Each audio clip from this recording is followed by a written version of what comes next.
Coming up next from the North Preston Senior Center is the 2010 Candidates Forum.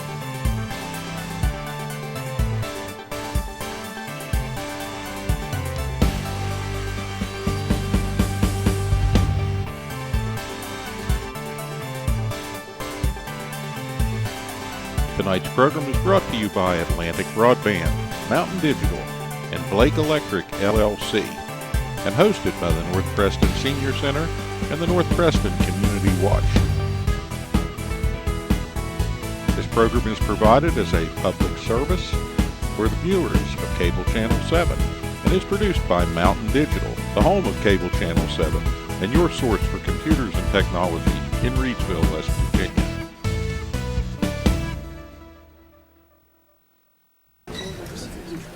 I want to thank everybody for coming tonight. Tonight is our candidate forum. The candidates here tonight will be speaking after our meeting. The meeting is going to be modified. We're going to do away with the reading of the minutes and the treasurer report. So would everybody please stand, and we'll open the meeting with the Lord's Prayer, followed by the Pledge of Allegiance. Please join me. Lord of heaven, hallowed be thy name. Thy kingdom come. Thy will be done, on earth as it is in heaven. Give us this day our daily bread, and forgive us our trespasses, as we forgive those who trespass against us. Lead us not into temptation, but deliver us from evil. For thine is the kingdom, the power, and the glory forever. Amen. I pledge allegiance to the flag of the United States of America, and to the republic for which it stands, one nation, under God, indivisible, with liberty and justice for all.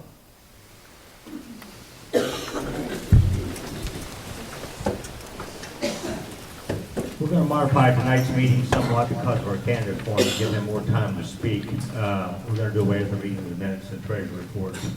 And next month is our December 2nd is our meeting. It's the first Thursday. That's the only meeting we have left for this year. At that time, we'll have the election of the officers, and prior to that meeting, we'll have the nomination of the officers. And at this time, I would like to have each candidate stand up and introduce themselves. Starting on the right, my far right. Steve Schaefer. I'm running for the 14th senatorial seat. Encompasses Mon County, Preston County, Taylor County, Barber County, Tucker County, part of Grant County, and Mineral County. I'm Barry Weber, Chairman of the Preston County School Levy Bond Commission, or Bond Committee, and all the yellow shirts you see around here are members of our committee. I'm Dave Price, Preston County Commissioner and a candidate for the Preston County Commission. I'm Linda Huggins, Republican candidate for Preston County Clerk. Kim Dixon for County Clerk. Larry Williams, I'm your delegate in the 45th District, running unopposed, and that's the way I like to run.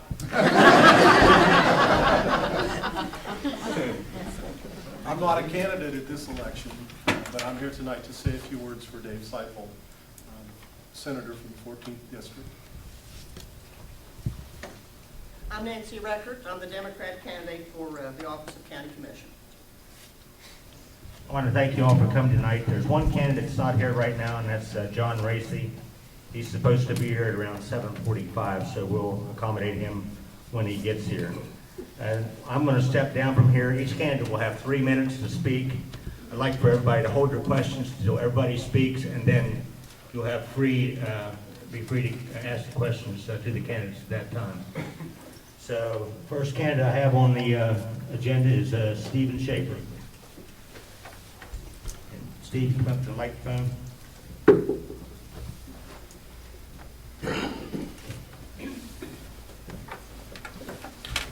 If you think I need this, call it. My wife tells me all the time that I need to use my inside voice.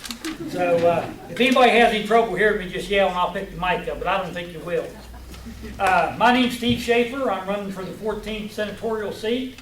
Just to give you a little bit of information about me, I graduated from Preston County, from Tunnelton High School in 1972. I met my wife Beverly while I was in high school. We married in 1974. We're still married today, 36 years later. Raised 2 children. Chastity, born in 77, graduated Preston High in 1995.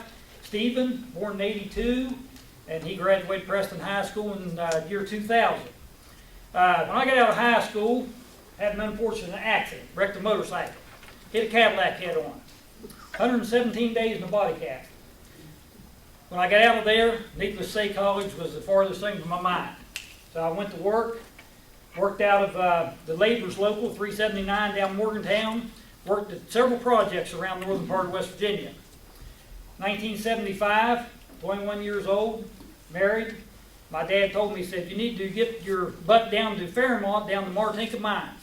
Said they're hiring down there and the mines be a good place to go.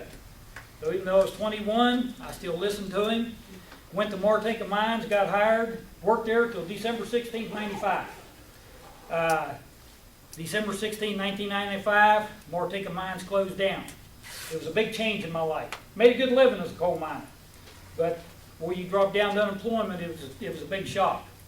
So I come home in 1990, and I told my wife one day, I said, you know, I said, the future of the coal mines isn't looking too good. So I said, I'm going to start taking some night classes. I started taking some night classes through Fairmont State College, most of them up here at Preston High School at night. And in 95, when I got laid off that spring, I started at the Fairmont State. Worked on my degree through there. A buddy of mine said, let's go up to Pennsylvania and take our mine foreman test up here in Pennsylvania. And I was a certified mine foreman here in West Virginia. And went up there, took the mine foreman's test, passed it, and was offered a job at Emerald Mines. You know, man, here you are back up here on top of the world again, working back in the mines. Worked for 9 months, September 12th, 1997. Got an 11-ton piece of equipment on top of me, about cut my leg off. They wanted to amputate it, I wouldn't let them. Started out walking with big crutches, lost string crutches, down to 1 cane. Now pretty well got that whipped. And I was telling a couple people over a while ago, I've set a goal to be off that cane in a year or 2. And I've set the goal of hoping to run maybe a mini marathon by the time I'm 60. 56 years old now. Why am I running for the state senate? Well, I put myself through law school. The companies didn't do it. I got a big student loan debt. But, you know, I work with these laws every day, the same way Mel does. And you get tired of working with laws that there's problems with. There's things passed, and a lot of times people never look at those again. There's laws that needs passed, that isn't passed. And I've been presented... Is that it? I apologize. Thank you, and hope you'll support me on November 2nd. If you want to talk afterwards, just holler. Earlier, I'm Mel Snyder, I'm the prosecuting attorney. Dave Seipold had asked me to speak for him tonight. I've known Dave for several years, and he is currently your seated Republican senator representing this county.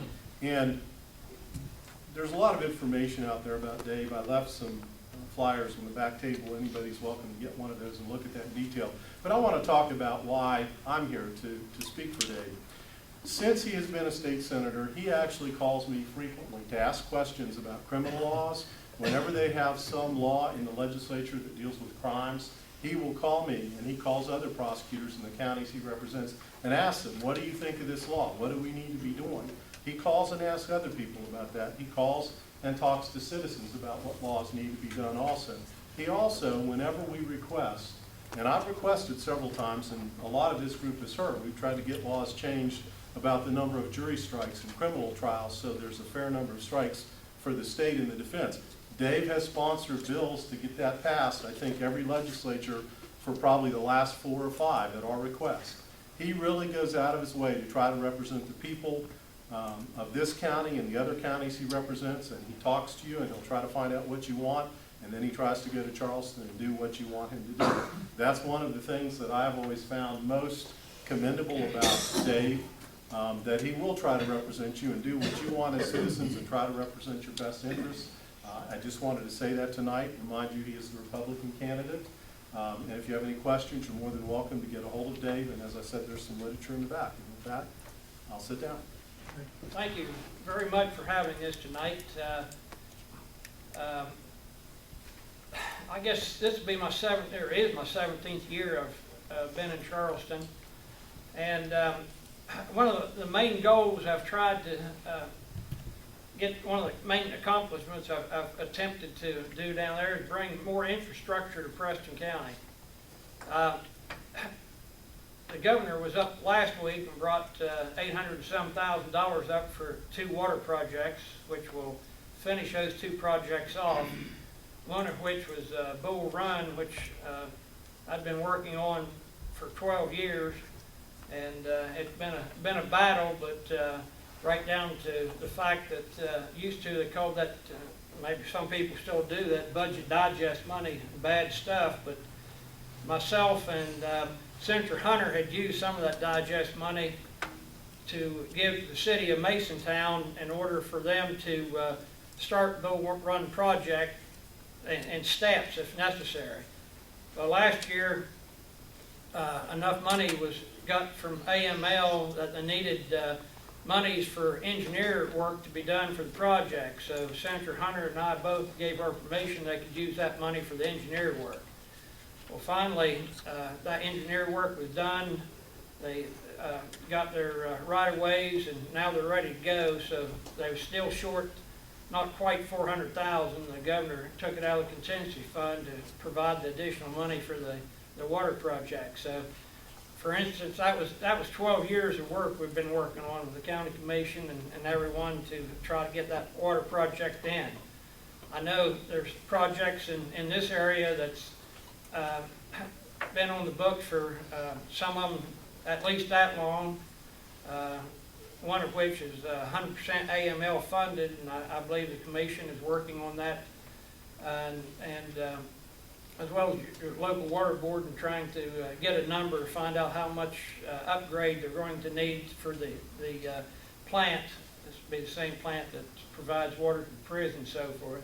So once we get that number, we'll try to put a package together so there'll be a lot more people in this area have water. Water is going into the Fellows-ville area. I know Taunton changed, they're getting their water from Roseburg. It's really improved. But we work together with the feds, the state, and the locals to try to provide this infrastructure. It seems like crime is one of the big things, not only in Preston County, but all over the state and all over the nation. Of course, a lot of that's being driven by the economy, and I really appreciate the watch program you all have and is being started all over.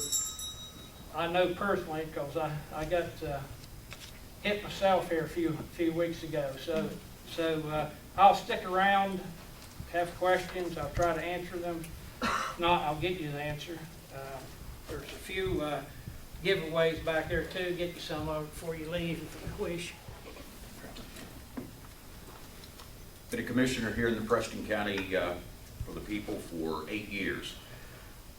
It takes a year or two to get your feet on solid ground and figure out what's going on with things like Larry was talking about. We just talked before we started about the water projects that we've worked on together, and it takes an effort of everybody, the commissioners, the legislators, some of the federal and state agencies to try to get this all put together.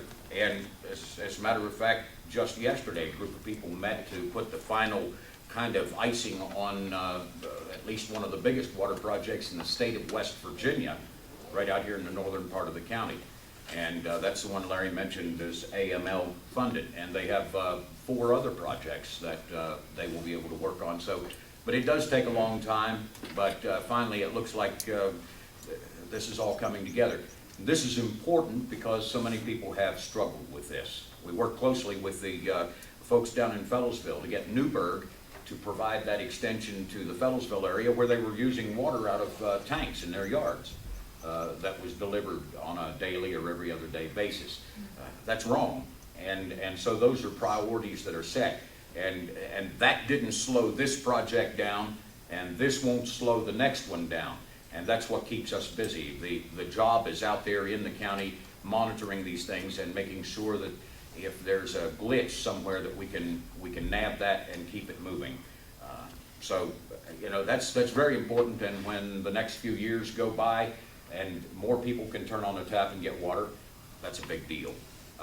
Litter control. When I came, there was no litter control program. Today, there's a litter control program that has collected 100 tons in the last year and a few months.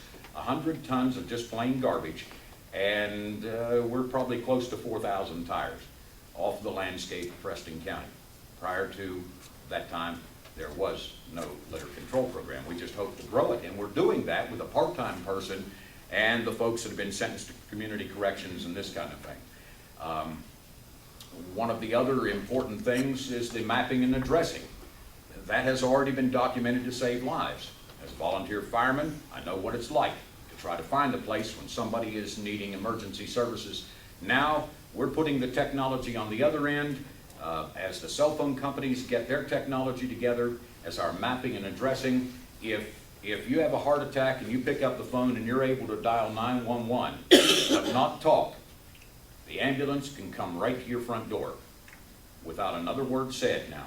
Didn't used to be able to do that. These are important things that pay back each and every person that pays taxes right here in Preston County. We don't want to stop. We just finished a meeting about a company that might locate here and jobs and trying to work that out. It's tough, you know, sometimes to get these people, but it's important. So we're squeezing taxes, keeping taxes low. That's important. Doing it on the least we can do it. And I'm the Republican candidate for County Commission. Dave Price. Thank you. Hi, everybody. I'm Nancy Record, the Democrat candidate for County Commissioner. My experience over the years has been 12 years as a legal secretary in 2 separate law firms in Kingwood. And then from 1975 through June of 2009, I was your county clerk. Many of you might have had some reason to be in my office. I have a record of proven leadership. I have experience in county government, in budget preparation, elections, poll workers, canvassing, probate matters, processing county bills, and payroll.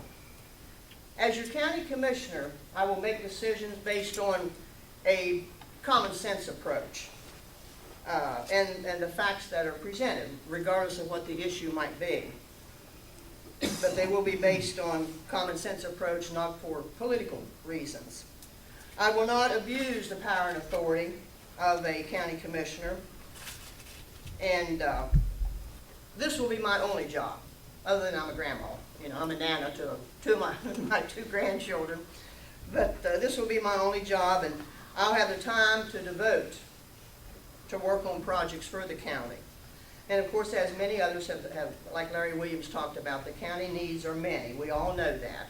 There's lots of room for improvement throughout the county. The infrastructure. You know, we need roads, we need better schools, we need water and sewer projects throughout. I know I'm in an area, I live right above Centenary, where there's a water project in the midst somewhere of starting, or I thought it was supposed to start this year, but it hasn't. But hopefully it will start soon. But in order to attract new business, we have to make our county more attractive. We want to attract other business, but also we want to keep the current businesses that are here in the county, you know, working. So, but we do need to make the improvements in many of the areas, roads, schools, and so forth. But I'm willing to work with any of our federal and state agencies, you know, to get any of these projects started and through completion. And I will have the time to do that because this will be my only job. I'm fair, reasonable, impartial. I think my record as county clerk, you know, has shown that over the years, and I'll continue to do the same thing. So I will appreciate your vote and consideration on November the 2nd. Thank you very much. I'll hang around for anybody that has questions. Thanks. First, again, I'm Linda Huggins, Republican candidate for the county clerk. And I want you to hear what I believe makes me the best candidate for this job. I've spent my life serving the public, not only in a professional way, but through my community work and the way I live my life. I come from a working family. My father and grandfather owned and operated a small coal mine here in Preston County. many years ago, Hartman Coal Company. And my father owned and operated the Exxon in Kingwood. And my husband and I own and operate Manal Mini Mart. I've worked in the clerk's office a long time, and I've seen a lot of good things. But there's still a lot of work that needs to be done. And getting our records online is one of the first jobs. We have the capability, and I will work hard on getting this accomplished as soon as possible. 2012 is the next presidential election, and we need to be ready for online overseas and military voting. We need to advertise and push this service so that there's not one service-related person in Preston County that doesn't have the opportunity to vote with ease. Another good change I've seen is the early voting. It's a wonderful service for the community, and a lot of people are taking advantage of it, and there are a lot of people coming out to vote that haven't voted in years. But I would like to, if elected, like to see satellite voting come into play. And this is where the voters in Preston County, we would have satellite stations throughout the outer parts of the county where you could go early vote in your community without having to come to Kingwood. And election headquarters is another need for our office, and space is just what we're needing as far as early voting and processing our voting machines. And I'm willing to work with the county commission, and I think that if we work together, we would find the best possible solution for this. Recently, I initiated the idea to produce our own election kits. In the past, these supplies were bought from a vendor. The selection alone was a savings of over $2,500, and I intend to look for other ways to save money. All of these ideas are just small ones, but they all add up, and in the long run, our office would just be much more proficient. What makes me the most qualified candidate for county clerk is my management skills, my leadership, the way I've served, willing to serve the community. I have hard work ethics, and it's just a continuation of how I've always lived my life. And I'm not saying this job would be a walk in the park. It would be a great challenge, but I've never been afraid to take on a challenge. I'm compassionate, and I'm a good listener, and it would be an honor to serve you as your next county clerk. And I have some literature on the table to read a little bit more about my life, my family, and I would appreciate all of you being here. It's great to have these forums, and I appreciate your support. Good evening. I'm Kim Dixon, your Democratic candidate running for the office of county clerk. I grew up in Centenary, just out of Brewston Mills. I am the daughter of Melvin and Peggy Seipel. I am married to Ike Dixon, and we have 2 children. We reside now in Kingwood. Prior to working in the county clerk's office, I worked at Preston Memorial Hospital for 7 years as an accounts receivable clerk. I've worked at county clerk's office now for 13 consecutive years, and I feel that my knowledge and the experience that I have gained over those years makes me a great candidate. If elected, I do promise to continue serving the public with courteous service as has been in the past. Also, we have seen, as Linda talked, record numbers of early voters this year, more than probably in the 08 general election. So finding a better location for that is one of the main goals. Hopefully, working with our county commissioners, we can do that. I did go to Charleston, as Dave was talking about the mapping, went there and met with the coordinator for the 911 addressing. And of course, we've been working since the May election. Prior to that, we got a list from the state with everybody's new 911 address changes. It's been a task, a big task in our office. I'm sure you all, some of you have gotten your address changes, some of you have not.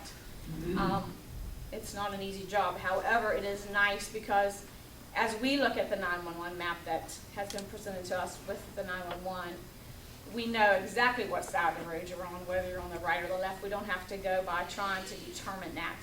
We have many of mail-ins every day, and we don't know what side of the road you were on prior to. So we have had people in the wrong precinct for years.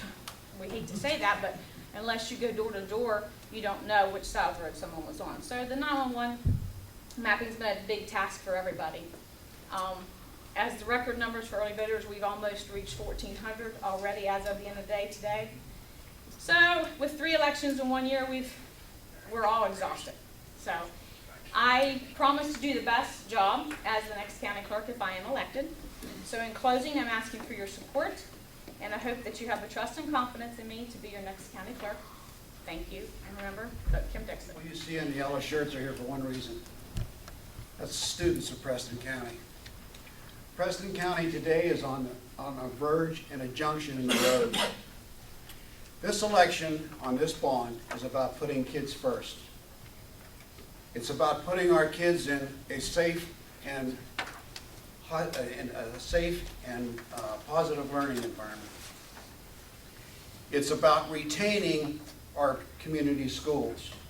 It suggests that education today is returning to community schools, and this is a big opportunity for us. And lastly, it's about the future of Preston County. It's about retaining our graduates from the school system. It's about encouraging businesses and economic development within our county. A few facts about the bond. The bond has a total cost of $39.6 million. The bond committee, working diligently together, has reduced the cost of the bond $10 million over the previous bond that was voted on in 2008. The maximum interest rate on the bond is 6.75%. The maximum that can be, maximum rate of interest is 6.75%. In today's market conditions, we have financial advisors that have said to us that we'll probably get those bonds for about 4.5%, so we can save money with this bond. The School Building Authority, the SBA, is really committed to Preston County. They said that if we pass this bond, they will come to the table with $24 million to help our Preston County schools. That's $5 million more than the bond that was offered in 2008. The comprehensive facilities plan, 10-year plan that was presented to the State Board of Education has been approved, and everyone is ready to move forward, but Preston County has got to come to the table to push this plan forward. As far as taxes are concerned, there are brochures throughout the table, and you can see that if there's about an average cost of a home of $125,000 based on the 60% market value for tax assessment, the annual increase will be about $200 and some odd, $214.95, which is 60 cents a day. That's less than the cost of a Snickers bar. So we can put these children in our school system for less than the price of a Snickers bar. What happens if we don't pass the bond? Well, the money that the state has offered Preston County to help our schools goes to other counties. And there's already 6 of those counties that are currently in the running for our money. This is about our Preston County and our Preston County students and our schools. John Raese? Yes, sir.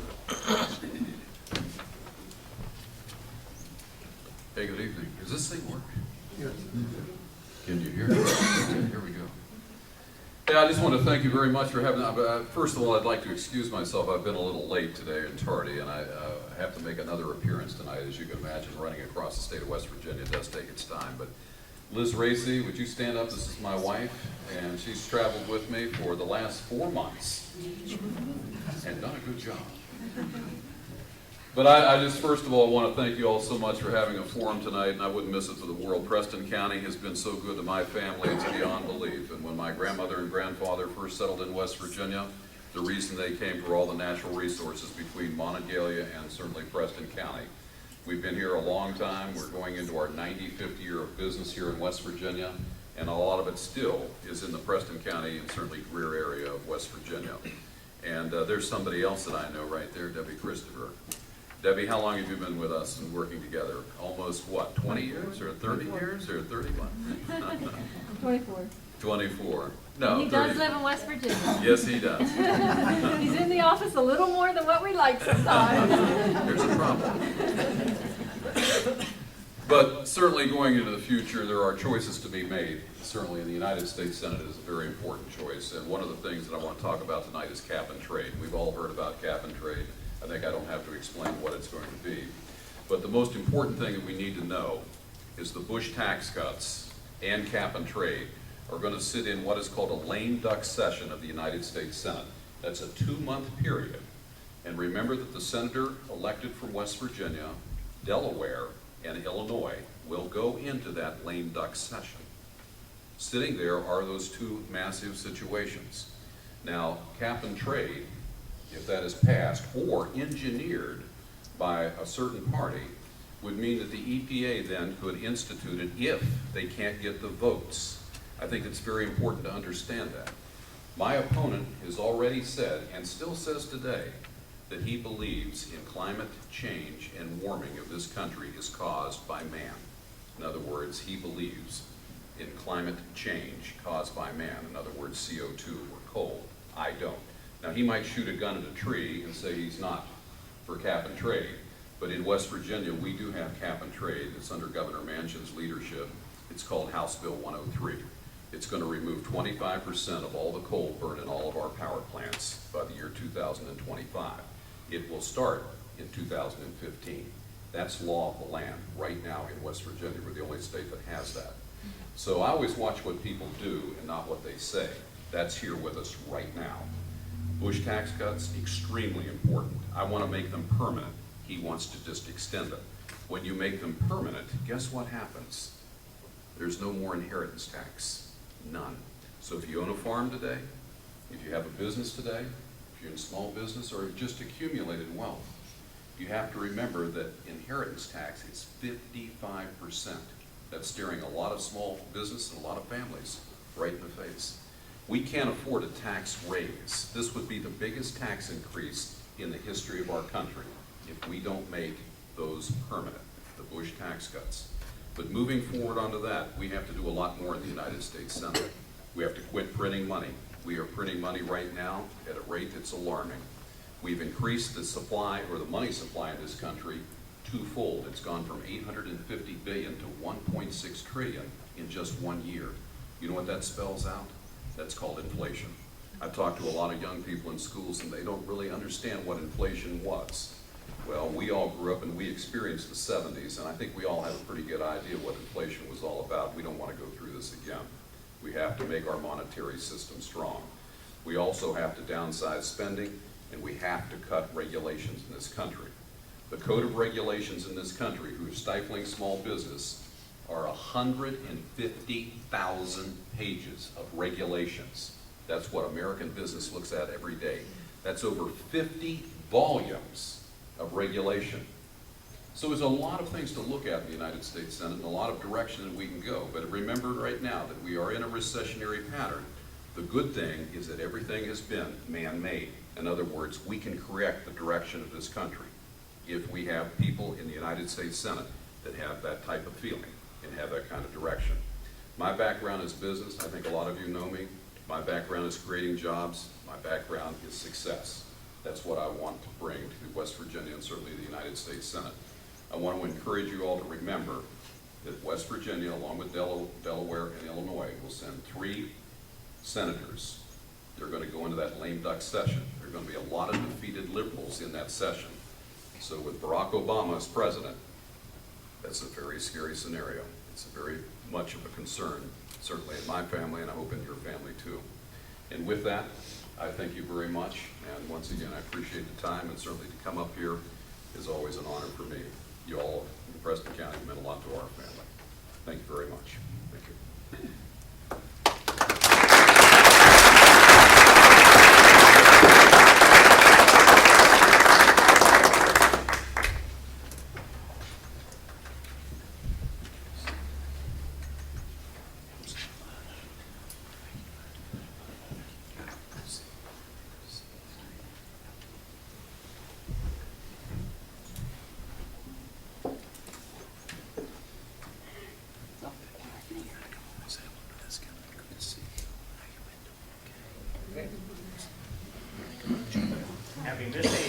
tonight?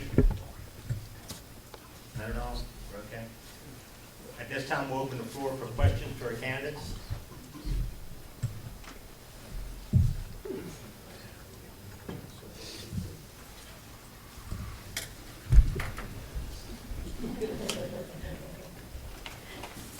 Anybody have any questions for our candidates?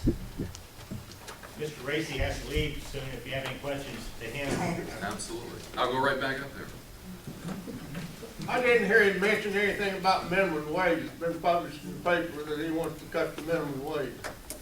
No, I don't want to cut it. I want to do away with it. There's a difference in cutting it and doing away with it. Oh, yeah. And one of the aspects of minimum wage is that we have almost 30,000 people on minimum wage here in West Virginia right now. I want to elevate what is called the supply and demand. I want to make jobs in demand. Right now, jobs are not in demand. We have businesses right now that are not hiring. We have almost an 18% unemployment rate in this country today. Now, the minimum wage was put in when? During the Great Depression. It was put in by Roosevelt. A lot of Roosevelt's theories of wage controls and price controls never worked. The height of the Depression was 1938. It wasn't 1931. And when you look around at the scenario that we're staring at today, people that I talk to across the state of West Virginia just want a job, just want a job. And I, for the life of me, what we're trying to do in West Virginia, what we're trying to do in America is attract good companies and to build companies so we have a better than a minimum wage, we have a living wage. On a minimum wage, it's awful hard to send your children to college. It's awful hard to do a lot of things. I don't think it's a wage that we should protect. I think that we should free up the American spirit and let wages go up. In other words, the demand goes up. Right now, with job conditions the way they are in this country, right now it's over 10%. It's really about 18%. In West Virginia, when Governor Manchin first took over, it was 4%. Now it's 9.2%.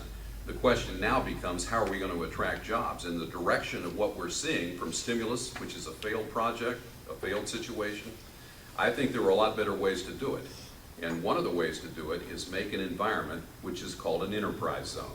And in enterprise zones, lower the regulations, lower taxation, so corporations can come in and start paying jobs that have benefits and better wages. But I have never seen anywhere where you have a government that controls pricing, government that controls wages, where that's beneficial to anybody. Proof is in the pudding.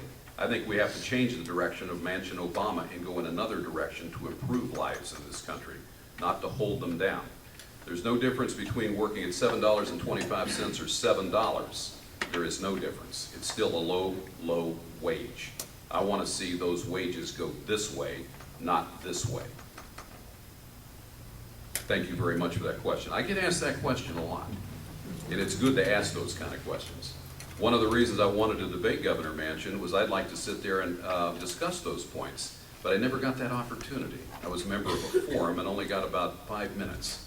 And when you have a situation where you can ask politicians questions, I think it's the best forum that you can possibly have. Notice that he's not here tonight, and I am. One of the things that I'd like to do if I'm elected to the United States Senate, I'd like to go on the Hoppy Kercheval show for 2 hours every week. And not just to listen to me, but to listen to you. In other words, I'd like for you to call in and I will tell you how I'm doing. I'll tell you what's going on in Washington. I'll tell you what we can do to improve our scenario in this, in this state and in this country. But now when you listen to a politician on Hoppy, you can't call in, can you? Well, I'm going to open that up. Abraham Lincoln opened his office up for 1 day for 2 hours. If you wanted to go in and talk to him right off the street, you'd go talk to Abe. What's wrong with that? I think it'd be a pretty good way to do it these days. We got a lot of questions out there, and there's got to be some answers, and I think that, we can do that if we all work together. I'd like to know what you all think. I think it's very important. My father was a great basketball coach. He won the national championship for West Virginia University, and at halftime when he went in, he'd always say, well, how am I doing? How am I coaching? He'd ask his team how he was doing, and then he got it, huh? But it's always important to ask everybody how they feel and what direction are they going. Thank you for that question. Thank you. Mr. Raese? Yes, sir. What's your name? Ed Burnham, Dolly Point. There's a mixed age group here, some young, some middle-aged, some older. Am I in the young group? Young enough. Okay. As you know, this year and next year, anybody receiving a Social Security payment will receive no COLA. Exactly. Okay, now this is based on a standard that younger people receive consideration, buying homes, buying automobiles, and so forth, that older people usually not involved with. Now recently, those funds that might have been set aside for a COLA increase were used instead to give members of Congress a 3% raise and to pay for their increased premiums on their luxury health care plans. What's your reaction to that? Well, the question is, why am I running for the Senate and you're not? I think you've hit something, haven't you? Oh, yeah. And what that's called is called a Social Security lockbox, with a lot of senators and congressmen like to have that key, don't they? Because they go in, borrow money, and as you say, that's not the only thing they spend it on. It hasn't been locked for years. For years. But let's talk about Social Security, because even I am approaching the Social Security age. And when you look at Social Security, Medicaid, and Medicare, all three of them, you're talking about unfunded liabilities, which total up to be $65 trillion. So we talk about the national debt all the time, approaching around 14 trillion, but what you're talking about is unfunded. In other words, there's no taxes out there, there's no money out there to fund Social Security right now. And when you look at what we're doing is borrowing to keep these alive, which they should be kept alive. But in the long run, just to get them back to even again is $45 trillion. To get those three just to even, we'd have to come up with $45 trillion in 1 year. That's just to get them whole. What I'd like to do is, first of all, sort of like the sovereignty of our country, let's build a wall first, then worry about how we get the alien or illegal aliens back. But unless you have that wall, it doesn't do any good, does it, to send them back, because they come right back in again. But what we need to do here is take that key away. That's the first thing. You cannot raid the Social Security lockbox. That's the first thing. But then we have to start funding, don't we? And there are a lot of ways to fund it, but one of the great ways to fund is to look at all the natural resources that our federal government do not allow us to either mine or produce. I'm referring to a lot of petroleum. I'm referring to a lot of coal in this country. We are the only country in the world that legislates keeping their natural resources in the ground. There's just one, the United States. If you look at ANWR, which is the Arctic National Wildlife Refuge Area, is the largest collection of petroleum in the world. It's the size of South Carolina. The disturbed area would be as big as what? Dulles Airport. That's what we disturb. Why don't we put a severance tax and let the private sector go in and start producing? That solves a problem in our petroleum and our energy situation, but it also does something else. Severance in some areas are good. I'd like to say severance in Social Security, Medicaid, and Medicare would be great. That way we could start to refuel and replenish what we've lost over this last 30 to 35 years. I think it's a real sound way to do it. But I'd like to offer some other things, because I think that people like me ought to give their Social Security back. There's a lot of people in this country life has been very good to. Do I need Social Security? No, I don't. There's a lot of people in this country, if I would stand up and voluntarily say, hey, let's give it back, then it would be, I think, the right type of image and motion made to the United States and a lot of its citizens, that there are people that want to kick back and give back. And I think that's a good sign. And that's just one thing that we can do. But for instance, I'm not going to take a pension. I'm not going to take a salary. And I think I should volunteer to give my Social Security back. And Jay Rockefeller ought to do the same thing. I think there's a lot of people that ought to do the same thing. Does Warren Buffett need his Social Security? I don't think so. There's a lot of people that should, and in this country, which is a great country, stand up. And I think that's an image change. But we're at the 11th hour right now. You know, we can't afford to go 2 or 3 or 4 or 5 more years producing the way we are. This has got to stop. So these are just some ideas that I've come up with, and I look at things like a business. Where am I going to get the revenue to cease and to try to stop this drain that we see in Social Security, Medicaid, and Medicare? It's got to be done. So these are some of the things, and I think that we can come up with other things, but we have to have and have to have the ability to put everything on the table and start immediately. Thank you very much. Does that include natural gas?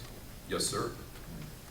Well, I can't figure out why they haven't started the natural gas before now. You know, it's interesting, when I talked about, let's see, what was I call it, House Bill 103, West Virginia's version of cap and trade, the 25% replacement that's going to go in to replace, it's called the alternative and renewable energy, whatever that means, to replace our coal and all these coal-fired power plants, is limited to 10% natural gas. So we have an abundance of natural gas in West Virginia. So not only are we going to limit the coal that's going to go in there, in other words, this will be minus 25, but the replacement can only be 10% natural gas.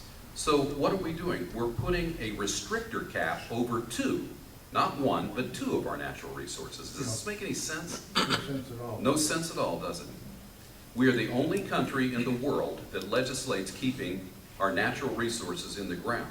And, you know, a natural resource, whether it's natural gas, coal, limestone, whatever, that's a commodity. It is worthless unless you bring it up. Manufacture it, get it to market, sell it, and make a profit. That's called free enterprise. If you leave it in the ground, it's worthless. What mines in the United States are responsible for those decisions? I mean, I can never figure them out. They're not logical.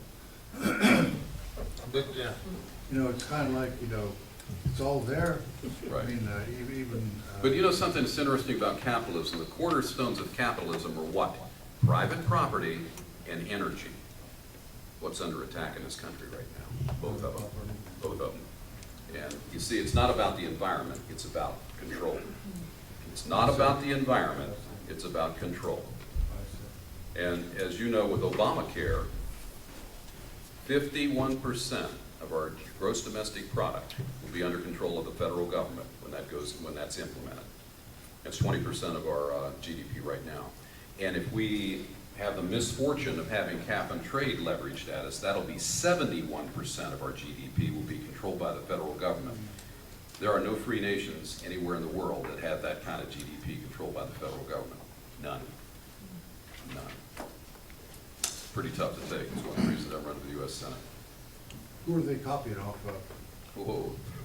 I wouldn't even know how to say that. I think it looked like a European disaster to me, a socialist form of Europe, Yeah. which has been a failed system. Yeah, absolutely. I'm not interested in the euro dollar. I'm interested in the dollar. That's right. And that's what we have to start being interested in. That's right. Get our, what is I call American exceptionalism needs to come back. We are exceptional people in this country, and it's why our founding forefathers came to this country, because they weren't satisfied with Europe or Australia or South America. They were exceptional people, and they came here to be what? Successful and be exceptional. And that is it in a nutshell, to tell you the truth. Yeah. Thank you for that question. Liz Race's got a question back there. Mrs. Raese wants Mr. Raese to leave. I'm not even in the hot water yet. There hasn't been one commercial filmed so far. Yes, sir. Can you give me, just very briefly, since you're in a hurry, your thoughts on I'm not in any hurry. the State Department of Education? I like the State Department of Education. I do not like the Federal Department of Education. There's a big difference, isn't it? Yes, sir. Big difference. And you know, when a governor won't debate me, it makes it awful hard to, as we say, explain those, doesn't it? And I thank you very much for that question, because, you know, when I grew up, I don't know about the rest of you, I grew up here in West Virginia, and the state school superintendent when I grew up was a guy named W.W. Trent. So every time I got a book, it said, W.W. Trent approves this book. So I knew it was a good book, right? How could you go wrong with that? Where my complaint is that the Department of, not Department of Energy, but the Department of Education was put in under Jimmy Carter in the late 70s and early 80s, okay? We never had this department before.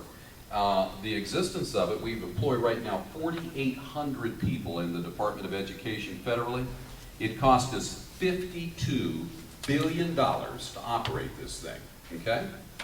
Now, I find it a redundant situation. Why do we need a federal department? This is a cabinet level position, when we have the same situation, or could create the same situation, well, like we used to in the past, here in West Virginia. Why do we need these two different areas? We don't. And I can tell you this, and I'm an education major from West Virginia University, better known as a physical education major from West Virginia University, and proud of it, by the way. We have, in 1996, the federal government came in, if you can remember this, and this is when we lost the opportunity to control our own curriculum. Remember this? It's called outcomes-based education. That was given to us by the Republicans and the Democrats. Bill Clinton was president, but it was still both parties. There was nothing wrong with our education system. It needed tweaked a little bit, but it didn't need this. So we had outcomes-based education, then we had school to work, now under Bush we had what, No Child Left Behind, and now we have under Obama, Nowhere But Down or Up. Failed, failed, failed, failed. There's not a success story ever. To me, government isn't the solution to the problem, government is the problem. I'd like to take the bastions and chains off a lot of our teachers in this country and let the states and this is real good, county education, county boards of education, and let teachers, parents, and students bring back that triangle which worked with me. That's what I added. And let our county boards and our state really mean something. And that's how you escalate and move things in the right direction. Not the federal government. We don't need these mandates. We don't need them. I'd like to close it down and then make a one-time $52 billion. Let's just give every state $1 billion and bid it sayonara. I think we could raise a lot of salaries, build a lot of schools, so you wouldn't have to be sitting here going, hey, we need a new school bond issue. There's a lot of money sitting there that we could do in other ways. That'd be a one-time offer. And then we could get along splendidly without the Federal Department of Education. Ronald Reagan wanted to do the same thing. I know they try to villainize me for this, but I haven't shaken, have I? I haven't flipped it, I haven't flopped it. I'm still an acknowledgement of the Department of Education, and that is a cabinet level position that needs to go. And I'll tell you one more that needs to go is the Department of Energy. It's the same situation. We have redundancy from the federal government right here to the state of West Virginia. We don't need it. That's $30 billion of wasted money. This is all our money. This is all our money. So if you look at both of them, you're looking at $80 billion of wasted money that the states could do. I'm a states' rights. I believe in states' rights. Me too. The last one that needs to go is the IRS. We pay $12 billion a year just for the right to pay your income taxes. Let me repeat that. We pay $12 billion a year just for the right. We employ 100,000 IRS agents right now that are going to move over into Obamacare, which is a very scary scenario. We need a lot better plan, and whether it's a fair tax, a flat tax, there's a lot of easier ways to do it. It would be very accessible and save this country a lot of money. Right. And that's what I said. You see a lot of commercials up there gunning at me. But I still think that those are the three biggest things that we need to cut down right now. And there's a lot of sentiment in this country to back up what I say. There's a lot of people that believe in what I say in this country, not only in the state of West Virginia. I think it's sound. One more question. Yes, sir. What's your name? Danny Hamlin. I'm going to give you a way out of here with just one quick question. Thanks for being here. Yes, sir. Appreciate it. Following up on his question with the Social Security. Mm-hmm. If we could keep the senators and the congressmen out of the funds with the FICA tax and the Medicare tax come out of the wages to make those two plans solvent. Mm-hmm. Yes or no? I think we could. I think we could make anything. As long as you have good business practices, as long as you don't borrow more than you can spend, you're all right. That's our problem. There is no such thing as a tax problem in Washington. It's a spending problem. Yeah. That's all it is. It's a spending problem. Absolutely. In other words, they're funded by the wages, keep everybody out of it, they're taking the money away from it. It's not a tax problem. It's a spending problem. And when we look around this country, and I was I had a wonderful feeling the other day. The governor of New Jersey, a guy named Chris Christie, had a federal project that he was looking at, and the legislature and everybody wanted him to do it. And it was, I think, almost a $90 million project of a highway that would have made a lot of sense. And you know what he said? We're not going to do it because we don't have the money. Every time a politician, when you look at politicians, the only pocket that they get into is yours. They do real good at getting into your pocket. But this is what's going on in this country now. It's just like what you all are doing. I bet I could have talked here 4 years ago, there wouldn't have been half of you here. And you know why? Because we just didn't know what was coming. Now we do. Now we know. And now we're here. I never thought I'd run for office again, but I am. That's a good question. Thank you. Yes, sir.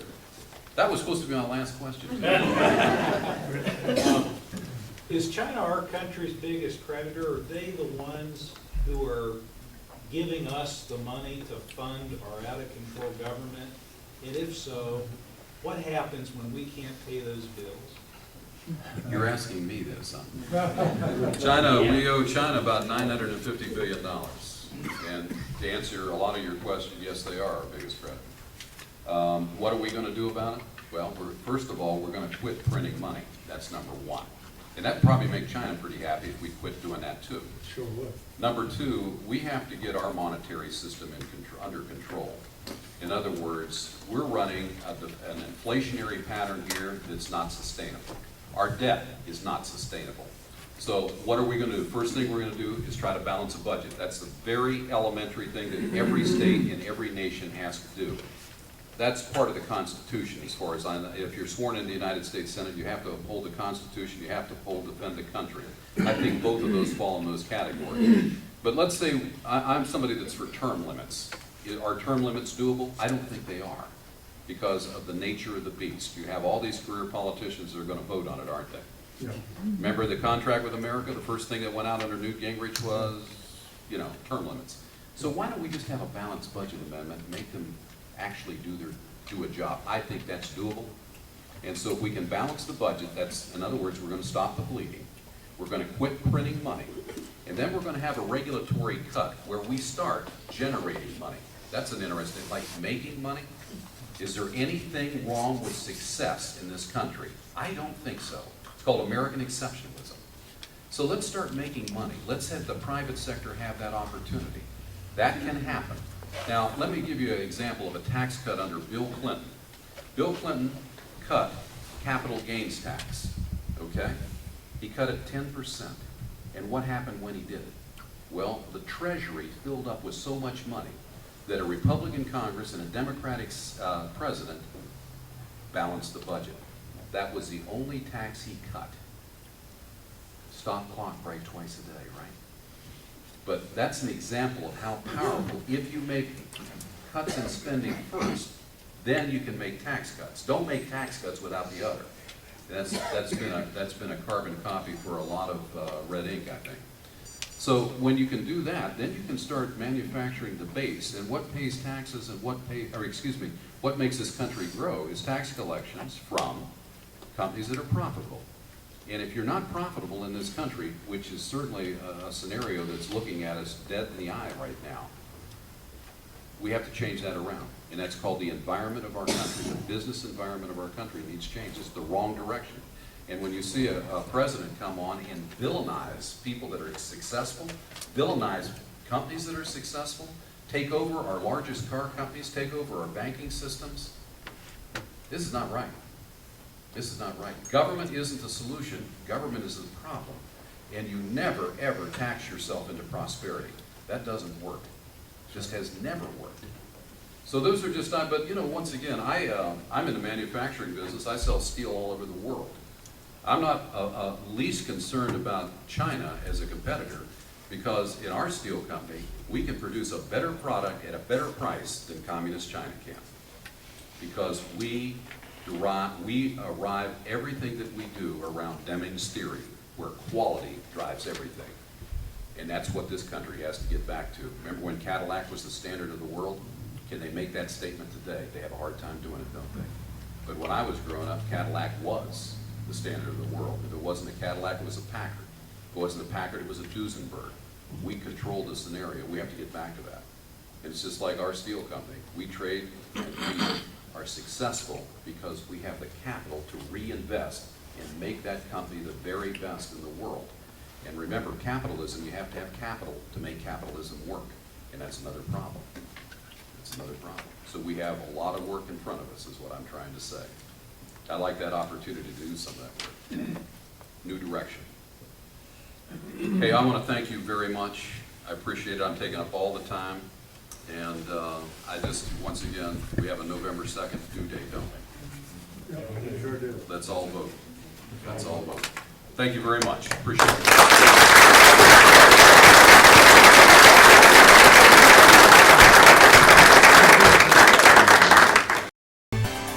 Tonight's program is brought to you by Atlantic Broadband, Mountain Digital, and Blake Electric, LLC, and hosted by the North Preston Senior Center and the North Preston Community Watch.